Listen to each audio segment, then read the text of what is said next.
You're about to learn something that most men sense, but are never allowed to say out loud. Not because it's false, but because once you see it, you can't unsee it. There is a silent law governing female attraction that has nothing to do with what women say, post, or consciously believe. It operates before morality, before logic, before language. And it is the reason why men who do everything right are ignored, why men who make no sense on paper are obsessed over, and why attraction can vanish overnight without explanation.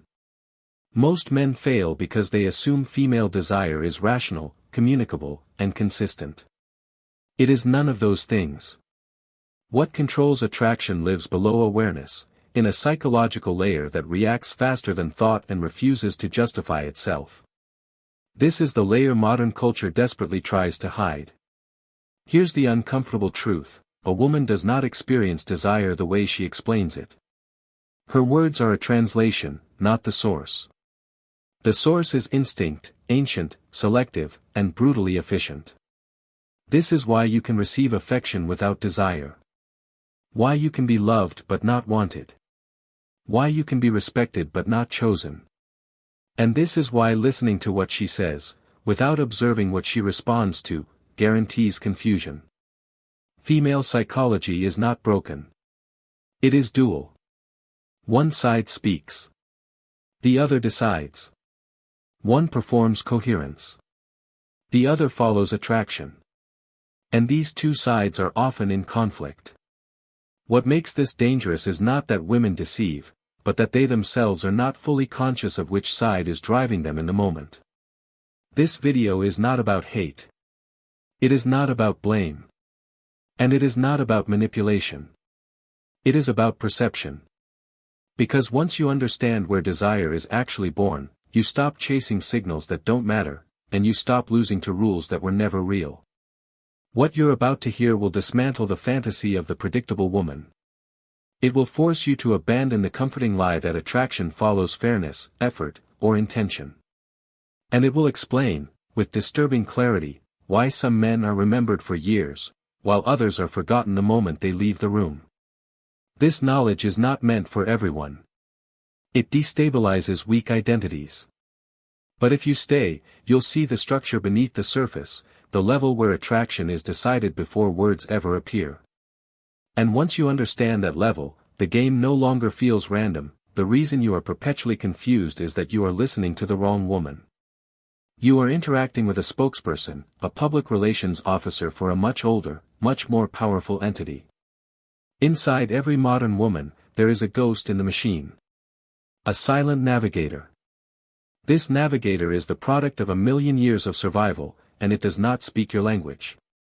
It speaks the language of feeling, of energy, of instinct. The woman you talk to, the one who discusses her day and her beliefs, is the social construct. She is the performer, trained by culture to appear logical, consistent, and fair. But the navigator, the ancient operating system running beneath her consciousness, is what makes the actual decision about who she desires. This system is not logical. It is not fair. It is a survival mechanism, and its only goal is to align with strength, competence, and psychological power. You have been trying to negotiate with the press secretary while the queen has already made her decree in a silent, locked room you didn't even know existed. Her words are the map she thinks she is following, but her feelings are the gravitational pull that actually guides her ship. And these two things are almost never aligned. Her desire is not a choice she makes, it is a reaction that happens to her. It is a physiological event, a subconscious calculation that is immune to her own logical arguments. She can build a perfect, rational case for why she should want you, listing your kindness, your stability, your success. But if her ancient navigator does not feel the pull of your psychological gravity, her body will not follow. The words of love and the feeling of desire are written in two different codes, and you have only been taught to read one of them. This is the first law you must understand, the foundational truth upon which all female psychology rests, the great disconnect. Her verbal self and her visceral self are two separate entities, and the visceral self holds the only vote that matters in the election of desire. She might love a man with her conscious mind but be viscerally repulsed by his weakness. She might consciously dislike a man's arrogance but be unconsciously magnetized by his unshakable self-belief. This is not a contradiction, it is a design feature. The social self seeks comfort, safety, and validation. The instinctual navigator seeks power, challenge, and genetic superiority. You fail because you offer the comfort her social self asks for, while a different man offers the challenge her instinctual self craves. She herself is often the last to know why she feels what she feels. She will invent reasons, post-rationalizations to make her primal urges sound sophisticated and modern. She'll say she needs a man who is, in touch with his emotions, but what her instinct truly craves is a man who contains his emotions, who is a master of his own inner world, not a victim of it. You must never mistake the explanation for the cause. The cause is always pre-verbal, pre-logical. To operate effectively, you must learn to ignore the spokesperson and observe the navigator. Watch her body, not her mouth. Watch what makes her pupils dilate, what makes her lean in, what makes her voice change its cadence. Those are the bulletins from the silent queen. The body cannot lie, because it is wired directly to the ancient operating system. Her words are a story she tells herself. Her body is the truth of her state. When she tests you, when she creates a small storm of drama or complaint, she isn't always looking for a solution. The press secretary is speaking, but the queen is watching. She is testing the integrity of your reality. Will you dissolve into her emotional chaos, or will you remain the calm center? Your answer to that unspoken question determines everything. When you master reading this, you stop being a pawn in a game you don't understand and start seeing the chessboard from above. This leads to the second law, the one that modern culture actively tries to suppress because it is so fundamentally hierarchical, the law of psychological gravity. A woman's instinct is not attracted to a man's kindness, his money, or his looks in isolation. It is attracted to the coherence and density of his reality. A man with high psychological gravity is a man whose internal world is more solid, more ordered, and more powerful than the external world, including her own emotional states. He is an oak tree in her hurricane.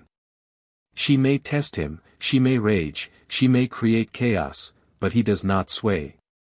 This is not about dominance in the crude sense of control or aggression. That is the behavior of a weak man trying to perform strength. True psychological gravity is effortless. It is a state of being. It is the calm in his eyes when others panic. It is the slowness of his movements in a rushed world. It is the unwavering tone of his voice when he is challenged. It is the fact that his validation comes from within, from his own mission and purpose, making her approval a pleasant addition but not a vital necessity. She feels this instantly. Her navigator, her ancient operating system, is a finely tuned instrument for detecting masculine core integrity. When she encounters a man whose frame is weak, who bends to her moods, who seeks her permission, who changes his opinion to gain her favor, her instinct registers him as a liability. He is low gravity, a satellite looking for a planet to orbit. Her attraction plummets, even if her social self pities him or enjoys his attention. Conversely, when she encounters a man with immense psychological gravity, a man who is his own planet, her instinct feels a profound sense of rightness, safety, arousal. She feels that she can finally relax her own neurotic control of the world, because she is in the presence of a reality more solid than her own. She does not want to control you. That is the greatest lie men tell themselves. She wants to be in the presence of something she cannot control, because in that presence, she feels free. The man who argues with her, who tries to win her over with logic, has already lost. He has descended to her level of emotional chaos. He has proven his reality is just as flimsy as hers. Consider a simple scenario: she cancels a date at the last minute. The low-gravity man seeks reassurance. He asks if everything is okay, if he did something wrong, when he can see her again. His entire emotional state is now dependent on her. The high-gravity man expresses mild disappointment but is fundamentally unfazed. He says, "That's a shame, I was looking forward to it." Well, enjoy your evening, and he proceeds to have a productive and enjoyable night without her. His reality, his mission, his well-being do not hinge on her actions. This communicates more power than 1,000 well-reasoned arguments. His indifference is not a tactic, it is the genuine result of having a life that is bigger than any one person's role in it. Your entire focus should be on cultivating this internal density. Your purpose, your discipline, your non-negotiable standards, your physical presence, these are the elements that create gravity. She is not falling for you, she is falling into your orbit. Before we delve into the final and most forbidden law, the one that explains the intoxicating, addictive nature of certain men, you need to recognize a feeling inside you right now. It is a feeling of resistance, perhaps even anger. That resistance is your old programming fighting for its life. It is the comforting fantasy of the fair, logical woman refusing to die. But if you want to operate in reality, if you want to understand the machine as it is, not as you wish it were, you must push past this discomfort. The knowledge I am sharing is not a collection of tricks or lines. It is a fundamental shift in perception. It is the difference between being a confused actor reading the wrong script and being the director who understands the entire hidden story. This is the chasm between the boy who pleases and the man who leads. If you are ready to stop being the actor and become the director, to not just understand these laws but to embody them, then you need the complete map. I have created a system that decodes every aspect of this hidden psychology, from reading the subtle signals of the body to constructing the unshakable core of psychological gravity. It is not for the faint of heart. It is for men who are tired of guessing and are ready to understand. The link is in the description. For those who are brave enough to continue, let's explore the final law that ties everything together. The third law is the principle of the unfinished map. Female desire is not sustained by comfort or predictability, it is sustained by mystery. Not the contrived, game-playing mystery of a pickup artist, but the authentic, structural mystery of a man with immense depth. A woman does not fall in love with what she understands completely. She falls in love with what she can admire, and admiration is born from the space between what she can see and what she can sense is still hidden. The man who is an open book, who reveals his every thought, fear, and desire on the first date, becomes predictable. He is a map that has been fully explored. There are no new territories to discover. Her social self may appreciate his vulnerability, but her instinctual navigator grows bored. The journey is over. Desire requires a horizon. It needs a sense of a vast, unexplored landscape. A man of depth has this. His purpose gives him a direction that is independent of her. His passions and interests create entire continents within him that she may never fully chart. His self-control means there are emotional rooms inside him that are not open to the public. He is not hiding things from her manipulatively, his inner world is simply too vast to be summarized. She senses this depth. She understands that even if she spends a lifetime with him, she will never reach the bottom of who he is. This is the unfinished map. It is this perception of infinite depth that creates a state of sustained, low-grade tension and fascination. Her mind is constantly engaged, constantly trying to understand him, to solve the beautiful equation that he represents. This is what she mistakes for love, this intoxicating mix of admiration, curiosity, and arousal. The common man makes the fatal error of believing that total transparency creates connection. He confuses vulnerability with emotional incontinence. He vomits his emotions, overshares his insecurities, and makes her the center of his emotional universe, hoping this will win her affection. Instead, it destroys all mystery. It completes the map. He becomes a small, fully explored island, and her instinct, ever hungry for a continent, loses interest and sets sail for new horizons. You must cultivate your own vast, internal world.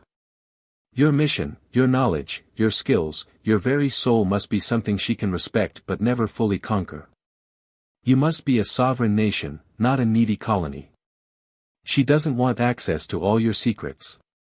She wants to feel the immense power of the secrets you keep for yourself. She wants to admire the man who is loyal to something beyond her, his principles, his purpose, his code. It is in admiring his devotion to his own path that she develops the deep, reverent desire to walk it with him. This depth is not just about having hobbies, it's about having a unique philosophy, a lens through which you see the world that challenges and expands her own. When you speak, she doesn't just hear facts, she glimpses an entire universe of thought behind your eyes. She can't control him, she can't solve him, she can't fully possess him, and therefore, she can never, ever forget him. So now you see the structure. The great disconnect between her words and her instincts. The law of psychological gravity that pulls her into the orbit of a man with an unshakable inner reality. And the principle of the unfinished map, the depth and mystery that fuel her admiration and sustained desire. You are no longer blind. You can see the two women you are dealing with. You understand that you must appeal to the silent queen, the ancient navigator, not the social spokesperson. You know that it is not your arguments or your offerings that attract her, but the sheer, undeniable force of your being. And you know that your power lies not in what you reveal, but in the vast, unexplored territory of your own soul. This is not a set of tactics. This is a new way of existing. It is about ceasing to be a reactive object, shaped by her whims, and becoming a proactive force that shapes your own reality. It is about rebuilding yourself from the core, developing a mission, discipline, and internal framework so powerful that it becomes its own source of gravity. You stop chasing women and start attracting them as a natural consequence of who you have become.